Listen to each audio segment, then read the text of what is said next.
한국불교 총본산 조계사 바로 옆에 고층 빌딩이 또 들어설 예정이어서 수행 환경 훼손 논란이 일고 있습니다. 조계사 대웅전은 전각 균열과 뒤틀림 등 회복 불가능한 피해가 우려됩니다. 국내외 반출문화재를 찾아오는 정부의 정책적 움직임과 성과가 제도적 뒷받침이 보강됐음에도 불구하고 부진을 벗어나지 못하고 있습니다. 새 정부 문화재 행정은 달라진 모습을 보일지 주목됩니다. 사찰 법당에서 도박하는 모습을 드라마로 방영해 무리를 빚은 JTBC 방송국 관계자들이 조계종 종단을 찾아 공식 사과했습니다. 이에 앞서 어제는 조계종 전국 비구니회와 한국대학생불교연합회가 JTBC를 규탄하는 성명을 발표했습니다. 오는 17일 서울국제명상엑스포에선 첨단 명상기법과 응용 명상이 선보여 세대를 아우르는 축제가 될 걸로 기대됩니다.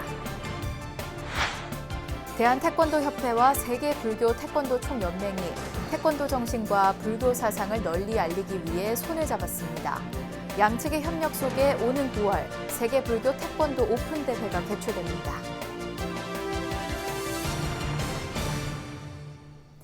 여러분 안녕하십니까? 6월 14일 화요일 BBS 뉴스입니다.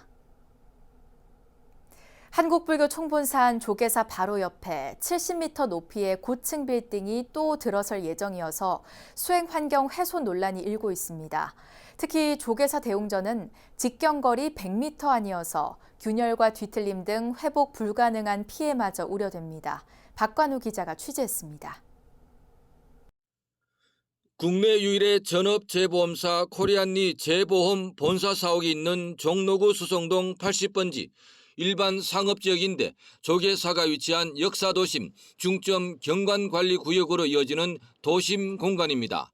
그런데 최근 재개발 정비계획이 통과되면서 높이 70m의 고층 빌딩이 이르면 2026년까지 들어설 예정입니다. 종로구 수성동 80번지 일대는 코리안리 재보험사가 지금 본사가 위치한 자리인데요. 이 건물은 85년 4월 달에 준공이 된 후에 36년이나 이제 경과가 되다 보니 노후화되고 또 도시 경관에도 문제가 제기가 되어서 왔고 내부 설비도 좀 노후화되다 보니까 스마트 업무 환경 조성에 한계가 있었습니다. 이번 결정은 도시계획위원회 소위원회 결정인데 지난 3월 보류된 안건에 대한 수정안이 반영됐습니다. 먼저 조계사 방향으로 새로운 역사 문화 거점을 조성하는 방안이 마련됐습니다. 길게는 광화문에 접한 대한민국 역사박물관에서 인사동까지 이어지는 문화적 공간 동선을 확보하도록 했습니다. 하지만 공사 현장이 조계사와 불과 100m 떨어져 분진과 소음, 진동 등으로 인한 각종 피해가 우려되고 있습니다.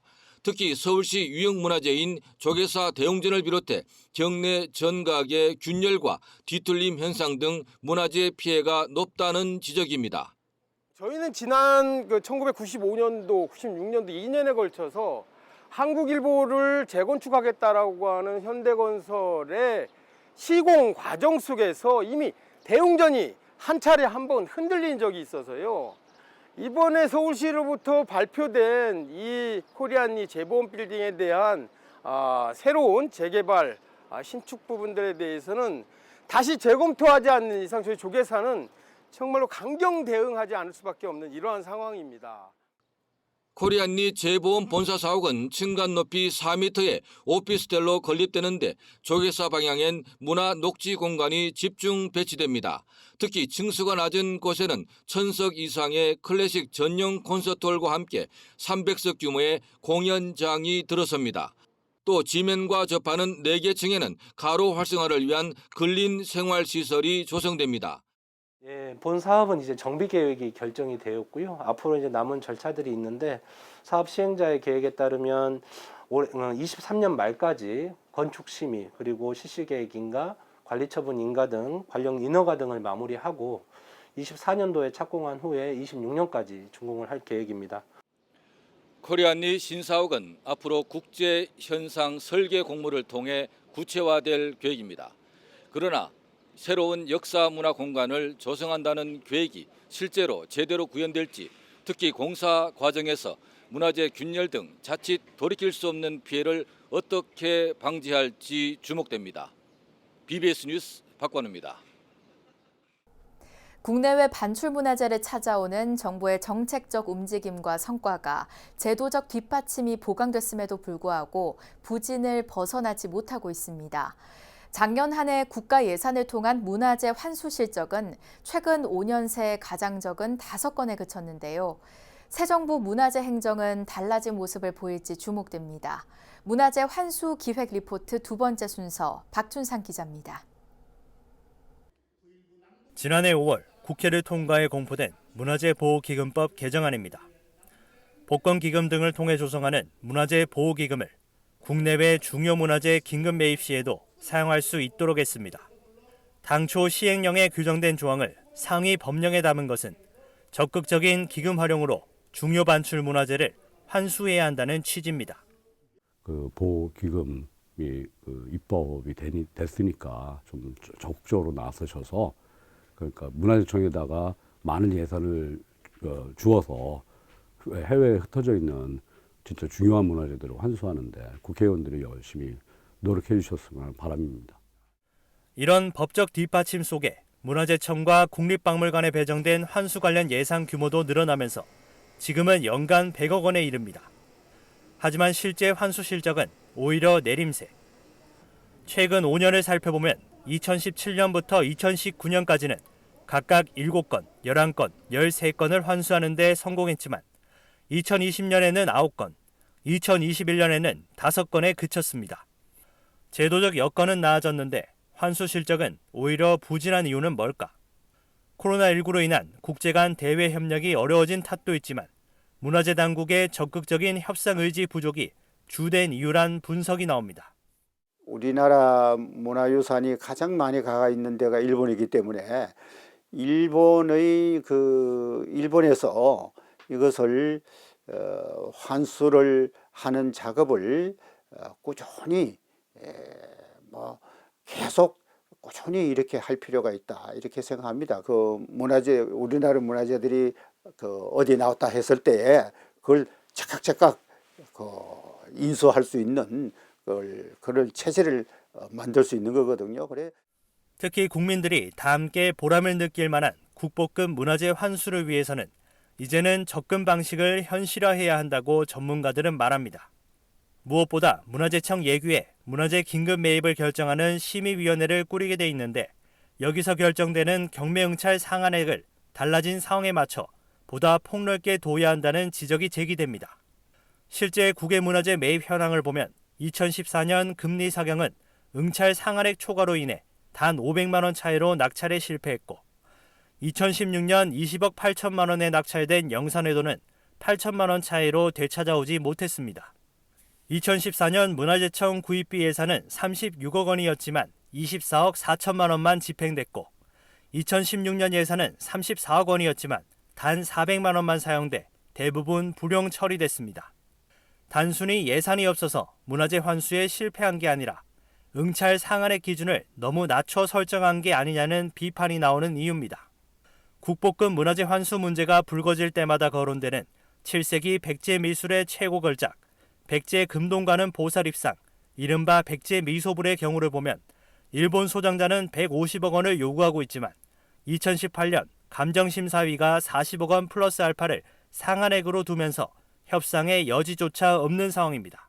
전문가들은 사실은 그 금동보살상의 문화재적 가치는 평가할 수 있지만 시장 가격이 어떻게 된다고는 결정을 할 수가 없거든요. 시장을 교란시킬 수도 있다. 시장 교란 안 됩니다. 우주가 홍콩에서 경매로 132억에 팔렸습니다. 그러니까 거기다가 이제 경매 회사에 대한 수수료를 주고 나면은 150억 원이 훨씬 넘죠. 그러니까 사실 김한기의 작품하고 이 백제 금동 보살입상하고는 사실 비교를 할 수 없는 그 가치가 비교를 할 수 없습니다. 그러니까 이건 국보급입니다. 그러니까. 국보 금동미륵 보살 방가사율상 2점이 전시돼 있는 국립중앙박물관 사유의 방은 방탄소년단 멤버 RM이 다녀가기도 하는 등 최근 국민적 힐링 공간으로 각광받고 있습니다. 문화재계 일각에서는 백제미소불 환수가 성사된다면 1907년 부여군 귀환리절터 모세솥에서 함께 출토된 또 다른 국보불상과 110년 만에 조우하면서 이른바 제2의 사유예방이 만들어질 수 있다고 기대합니다. 다시 대한민국을 화두로 출범한 윤석열 정부가 잃어버린 나라를 찾는 일로 표현되는 반출문화재 환지 본체에 있어 이전 정부와 다른 모습을 보일지 불교계는 주목하고 있습니다. BBS 뉴스 박준상입니다. 사찰 법당에서 도박하는 모습을 드라마로 방영해 물의를 빚은 JTBC 방송국 관계자들이 조계종 종단을 찾아 공식 사과했습니다. 이수영 JTBC 대표와 윤희용 전략편성실장, 제작사 SLL 정경문 대표, 박성은 제작본부장 등 JTBC 관계자들은 어제 한국불교 역사문화기념관을 찾아 조계종 총무원 총무부장 3회 스님과 기획실장 법원 스님, 문화부장 성공 스님, 사회부장 원경 스님 등과 비공개 면담을 갖고 공식 사과했습니다. 이 자리에서 JTBC 측은 문제가 된 해당 영상을 삭제하고 재방송과 VOD 다시 보기 서비스를 중단할 것, 향후 방영될 드라마 상영에 앞서 사과문을 송출하는 등의 조치를 하겠다는 뜻을 밝혔으며 조만간 이 같은 조치 등을 담은 공문을 종단에 발송하기로 했습니다. 어제는 조계종 전국 비구니회와 한국대학생불교연합회가 JTBC를 향해 언론사의 의무와 책임을 다하지 못하고 윤리적으로 국민 정서를 파괴했다고 비판하는 내용을 담은 성명서를 발표하는 등 JTBC의 전통문화 모독을 규탄하는 불교계 반발이 이어졌습니다.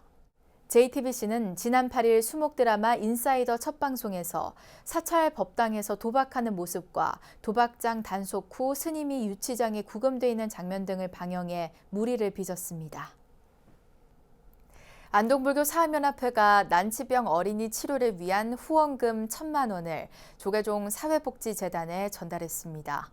전달식에서 안동사합연 회장 도륜 스님은 올해 일상복귀와 함께 봉정사, 연미사 등 지역 사찰들이 십시일반 기금을 보탰다며 더 많은 마음을 담아 난치병 어린이들에게 도움이 되고 싶다고 말했습니다. 이에 조계종 사회복지재단 대표이사 보인 스님은 어려운 환아들에게 희망과 용기, 따뜻한 마음을 전하겠다고 말했습니다. 특히 사학연합회 차원에서 해마다 치료 기금을 후원하는 곳은 경북 안동과 의성 2곳뿐이라며 지역 불교계의 열악한 상황에도 불구하고 사회복지계 천병이 됐다고 강조했습니다. 조계종 사회복지재단은 2001년부터 국내외 난치병 어린이 치료를 위한 모금을 시작해 지금까지 900여 명의 어린이들에게 20억 원 규모의 치료비를 전했습니다. 조계종 사회복지재단은 다음 달 9일 라오스를 방문해 재단 측의 지원을 받고 병세가 호전된 환아들을 만나 축하하고 회복 중인 이들을 격려할 예정입니다. 오늘 17일 동국대에서 열리는 서울국제명상엑스포에선 VR 기기를 활용한 명상 프로그램이 선보이는 등 다양한 실험적 시도가 이뤄집니다. 싱잉볼과 찬탄 명상과 같은 이른바 응용 명상도 현장에서 직접 배울 수 있어 세대를 아우르는 축제가 될지 주목됩니다. 서희령 기자입니다. 코로나19 장기화 속에서 팬데믹으로 인한 우울감, 이른바 코로나 블루를 겪는 국민이 늘고 있습니다. 이를 극복할 방안으로 명상요법이 다양하게 소개되고 있지만 체계적으로 연구하고 공급하는 구심점이 필요한 상황. 동국대학교가 늘어나는 명상 수요의 방향성을 제시하고 포스트 코로나 시대를 준비하기 위해 2022 명상, 새로운 세계를 주제로 제3회 서울국제명상엑스포를 개최합니다. 한국 전통명상의 뿌리라고 할 수 있는 참선을 기반으로 후대에 이뤄진 학문적 연구의 결과물들을 적절히 결합해 그야말로 정확한 효능을 지닌 명상 정보를 제공할 예정입니다.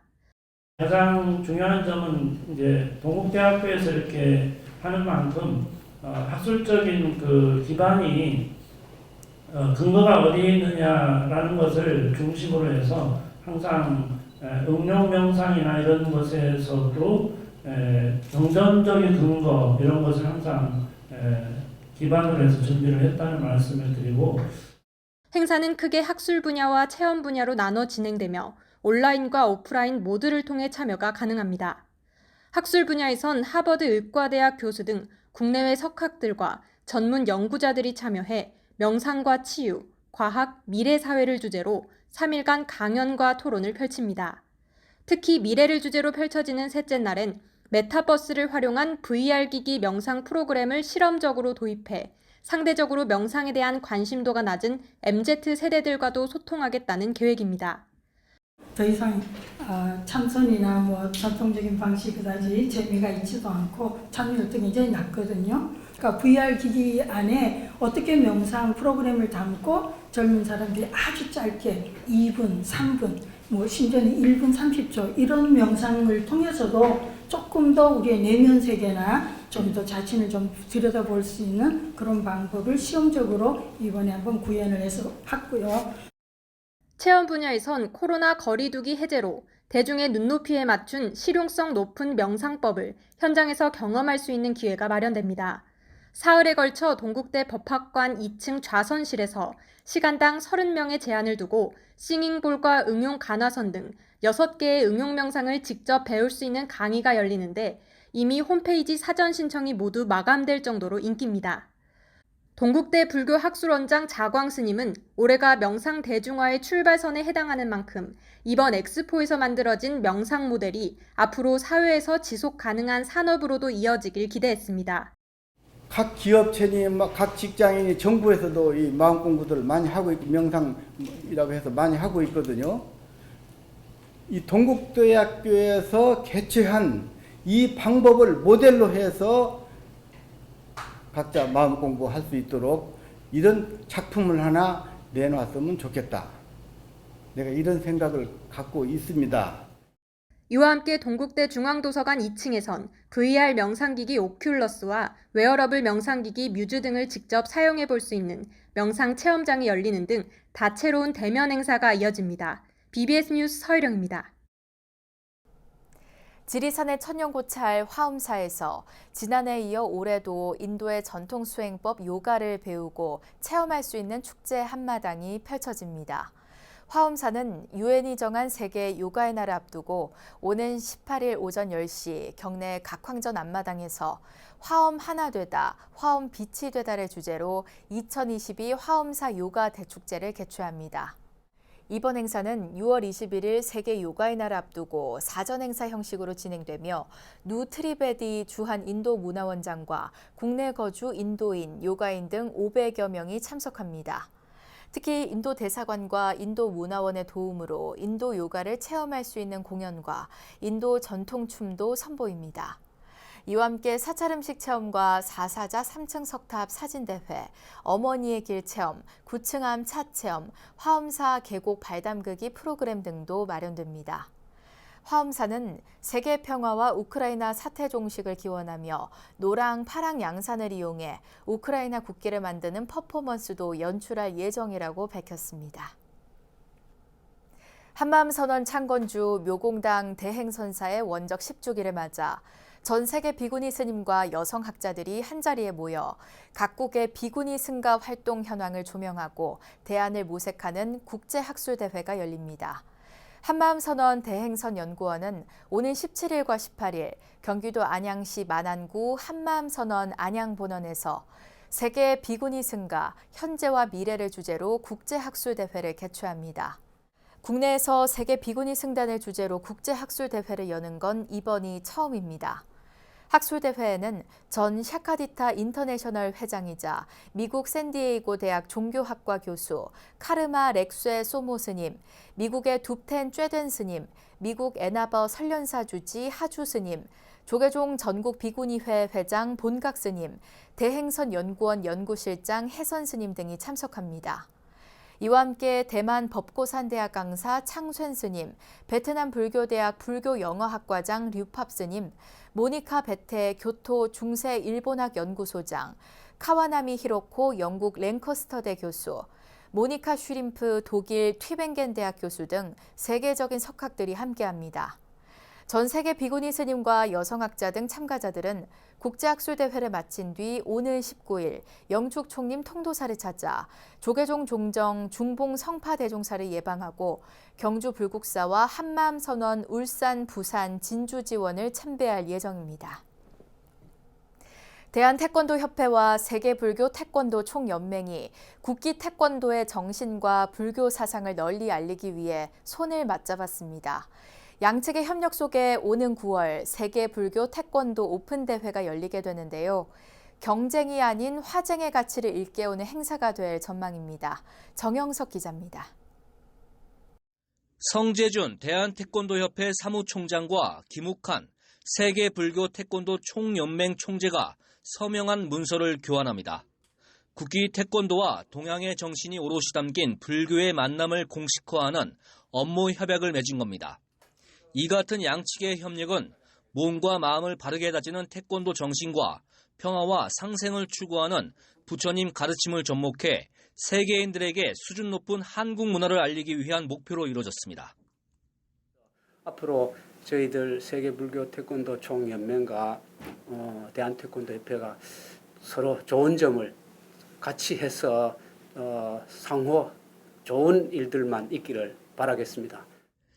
대한태권도협회가 종교단체와 MOU를 맺은 일은 이번이 처음입니다. 협회는 우리 전통무술 태권도가 정신적 수양까지 추구한다는 점에서 태권도의 기상까지 세계로 뻗어갈 수 있는 좋은 기회로 보고 있습니다. 어떻게 보면 이 불교계하고 우리 태권도 쪽보다 모든 것이 흡사한 것이 많이 있는 것 같아요. 가만 보면. 예, 물론 수련 과정도 그렇고 우리들이 배우는 과정에서 옛날에 사실 지금의 불교 쪽에서 행하는 그런 행위들이 많이 있었거든요. 사실은 그런 부분에서 참 같이 통하는 점이 많을 거다 생각이 들고. 양측의 협력 속에 오는 9월 온라인으로 꾸며질 세계 불교 태권도 오픈 대회가 벌써부터 주목을 받고 있습니다. 경쟁이 아닌 화쟁의 가치를 일깨우는 행사가 될 전망입니다. 불법을 보다 친근하게 홍보하면서 태권도 종주국 대한민국의 위상도 더욱 높아질 것이란 기대가 큽니다. 어차피 이번 기회로 인해서 태권도도 물론이고 또 세계 불교 태권도 연맹도 그렇고 해서 서로가 같이 손을 맞잡고 같은 길을 걸어가면서 발전에 큰 도움이 좀 있었으면 하는 생각입니다. 이번 대회는 어린이 청소년 태권도 수련생과 학부모들을 대상으로 1인 1 제적 사찰 각기 운동을 기치로 내걸며 진행될 예정이어서 의미를 더합니다. 예와 덕을 중시하는 무예, 태권도와 몸과 마음을 닦는 수행의 종교, 불교의 공통된 가치가 제적 사찰 각기 캠페인과 어우러져 자연스러운 포교 효과가 기대됩니다. 대한태권도협회와 세계불교 태권도 총연맹의 이번 업무 협약이 전법 포교의 신선한 모델로 자리 잡을 수 있을지도 관심이 모아집니다. BBS 뉴스 정영석입니다. 이상으로 6월 14일 화요일 BBS 뉴스를 마칩니다. 시청해주신 여러분 고맙습니다.